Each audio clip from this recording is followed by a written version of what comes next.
Assalamualaikum warahmatullahi wabarakatuh. Teman, hadir lagi dengan saya WIWIN OKTABERI. Oke, pada kesempatan hari ini saya akan berbagi tutorial cara membuat rangka sofa sampan. Dan seperti apa sofa sampannya, ikutin terus tutorial ini sampai selesai teman-teman. Semoga bermanfaat. Oke, untuk ukuran saya akan menjelaskan kepada teman-teman semua. Panjang kita memakai semeter 20 cm ini. Dan untuk lebar kita memakai 50 cm dan tinggi tangan 60 cm. Dan untuk tinggi dudukan sofa sampan ini kita memakai 20 cm teman-teman.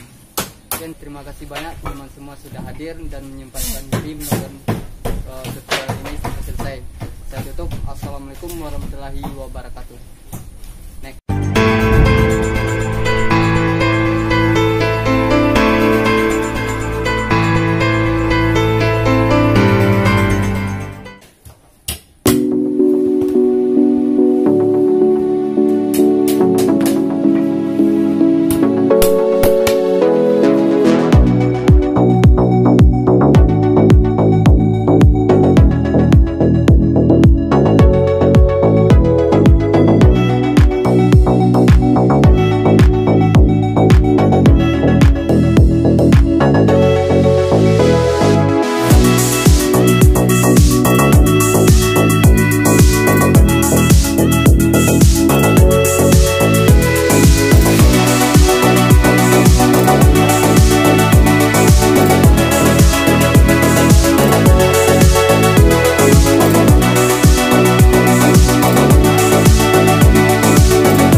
semeter 20 cm seperti ini, semeter 20 cm, dan lebar 50 cm. Dan untuk tinggi tangan sofa sampan ini kita memakai 60 cm. Teman-teman, jika teman semua ragu dan kurang paham dengan ukurannya, coba teman-teman lihat di teks. Semoga tutorial ini bisa bermanfaat buat kita semua. Sebelum kita menutup video ini, jangan lupa like, comment, share kepada teman-teman. Semoga bermanfaat. Oke, saya tutup. Assalamualaikum warahmatullahi wabarakatuh.